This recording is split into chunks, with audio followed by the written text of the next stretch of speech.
My daughter's hairless prom morning, and her sister's stunning revelation on the morning of my daughter's prom. A heart-wrenching scream shattered the calm of our home, revealing a truth that would fracture our family.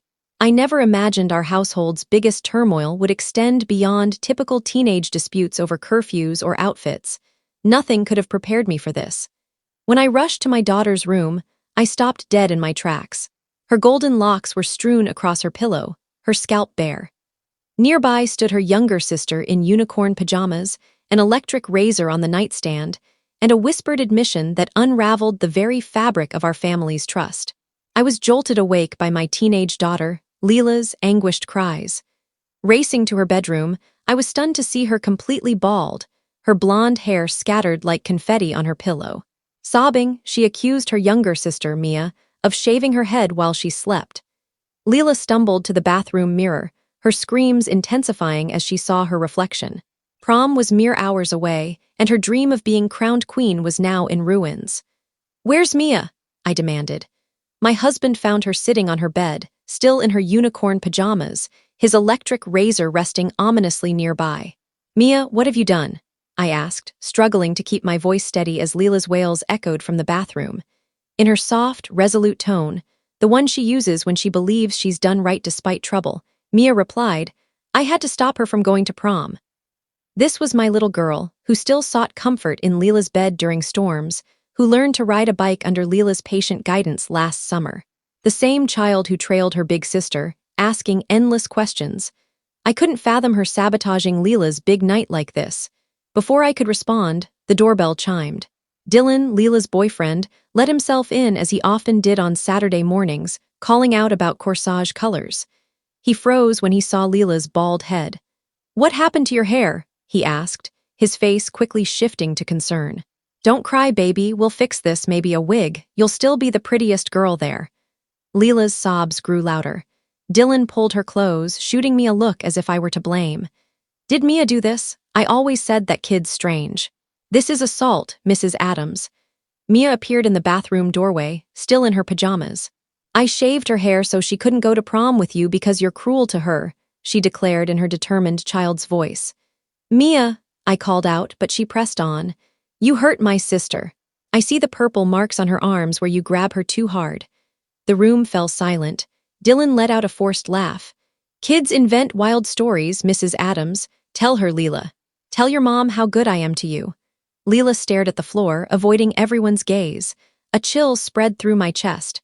"I took pictures on Mommy's phone when Leela was asleep," Mia continued, her voice growing louder. "You push her into walls, hit her stomach where no one sees, then buy her gifts so she won't tell." With shaking hands, I opened my phone's gallery. There they were, close-up images of Leela's arms, marked with finger-shaped bruises and her ribs blotched with dark purple. My stomach churned. "Oh my God," I whispered. "Leela, is this true?" Dylan's face reddened. "Those could be from anything. She plays sports. This is insane. I've spent hundreds on her, got a limo for prom." My husband appeared in the doorway, his body rigid as he glanced at the photos on my phone. "Leela, baby, why didn't you tell us?" I said, my voice breaking. Dylan's grip on Leela tightened visibly. "We're leaving now. This is ridiculous. Get dressed, Leela." Mia spoke again, calm and clear. "She can't go if she's too embarrassed about her hair. That's why I shaved it, so she'd stay home, safe." Dylan shifted tactics, his voice syrupy. "Mia, sometimes Leela and I play rough because we're passionate. You're too young to understand couple stuff." My husband stepped into the bathroom. "Let go of my daughter, now." Mia wasn't done. "And then you said this," she added. All eyes turned to her as she pulled out her small pink tape recorder, used for her pretend radio shows, and pressed play. Dylan's voice rang out, chillingly clear, recorded the previous day while he waited in our living room for Leela. "Yeah, tomorrow after prom," he said. "I'm getting her wasted at Jake's after-party so she can't say no. My brother gave me something for her drink. Time to lock that down before college. Nothing keeps a girl like getting her pregnant." Leela let out a pained, animal-like sound, struggling to break free from Dylan's grip. He held tighter. "That's fake," he shouted, sweat beading on his face. "That's not my voice. You're all crazy. You plan to drug my daughter?" I asked, my voice low, trembling with rage I'd never felt before. "You were going to assault her." Dylan released Leela and backed toward the door, but my husband moved faster, blocking the exit with his frame. His jaw clenched as he stared at the boy who'd been hurting our daughter for who knows how long. "You don't want to do this," Dylan warned, his voice cracking despite his attempt at bravado. "My dad's a lawyer. Touch me and I'll ruin your family." My husband stepped closer. Dylan pressed himself against the wall, then suddenly stopped panicking. In a cold, calculated tone, he said, "I don't think you want to do that, Mr. Adams. And I think you know why." My husband's face paled, his hands trembling. Dylan's smug grin widened. Something icy settled in my gut. Dylan knew something that terrified my husband. The bathroom felt suffocating with all of us crammed inside, Leela's ragged breaths echoing. My husband stepped back, and Dylan's smile grew. I positioned myself between them, pulling out my phone with shaking fingers. I hit record, holding it up so Dylan could see the red light. "Leave our house now, or I'm calling 911, I said, my voice steadier than I felt. Dylan laughed, claiming his father would crush us. Then he shoved my husband, who stumbled into the wall. I kept recording as Dylan stormed downstairs, knocking family photos off the wall. My husband followed, and I stayed with our daughters, both crying. Dylan's shouts about lawsuits and lawyers echoed from below before the front door slammed, shaking the house. His car roared to life, tires screeching as he sped away. My husband returned upstairs, his face ashen. He looked at us in the bathroom and suggested we move to the master bedroom to talk. We filed down the hall, and he locked the door behind us. Leela sat on the bed, her bald head catching the morning light. Mia climbed beside her, taking her hand. I faced my husband, demanding to know what Dylan had over him.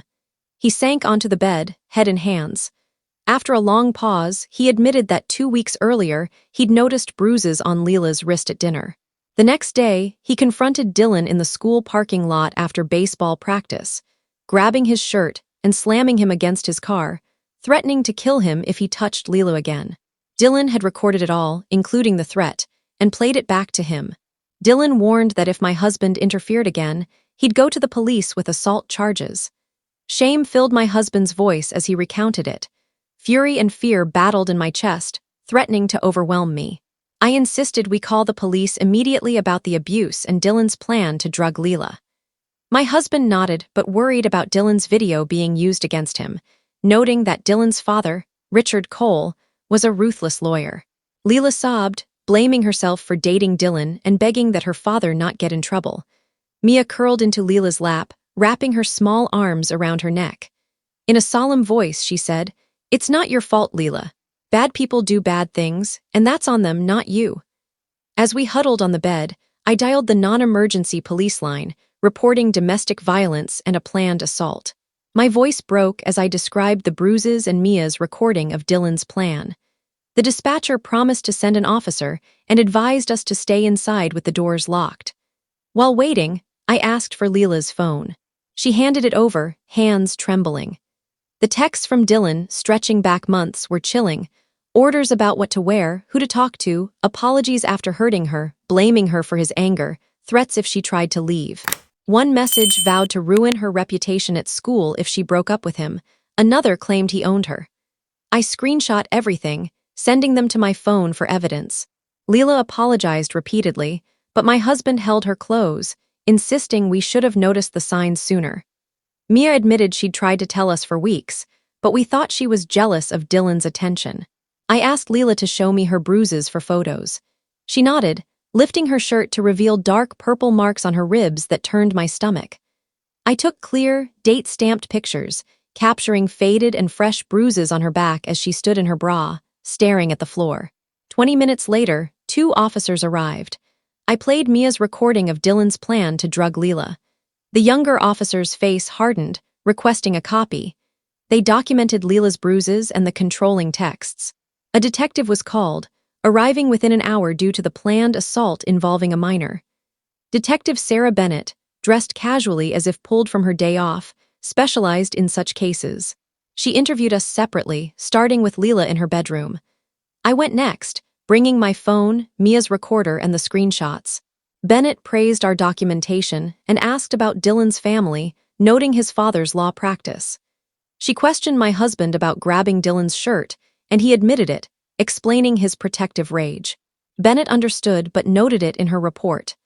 Mia, interviewed last, explained shaving Leela's head to protect her sister, earning praise for her bravery despite her method. Bennett recommended a hospital visit to document Leela's injuries medically. At the hospital, a gentle doctor measured and photographed Leela's 17 bruises, some fresh, others healing. Leela clung to my hand as she described Dylan's hidden punches. A nurse provided copies of the records. A social worker offered domestic violence resources and therapy referrals, noting the hospital's mandatory report to police, which we'd already done. As we signed discharge papers, Richard Cole called my husband's phone, threatening to sue for assault and defamation. The social worker recorded his outburst as witness intimidation, adding it to the file. Driving home, we spotted Dylan's car idling across from our house. I called Bennett, who instructed us to park safely away. We waited in a grocery store lot until she confirmed officers had arrived. They found Dylan, who claimed he was just driving by, but they warned him against approaching us, documenting his violation.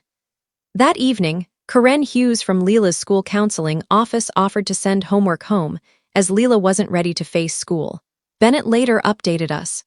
Jake, questioned about the after-party, admitted Dylan planned to spike Leela's drinks, implicating Dylan's brother, Mason Cole, who had drug-related charges. A warrant was issued for Dylan's phone and car. The next day, Child Protective Services scheduled a home visit due to the domestic violence exposure. That night, I found Leela and Mia curled up together, crying. The CPS worker, after interviewing the girls, praised our parenting and their bond, providing trauma resources. Rachel Morgan, a victim advocate, helped us file an emergency protective order, noting our strong evidence.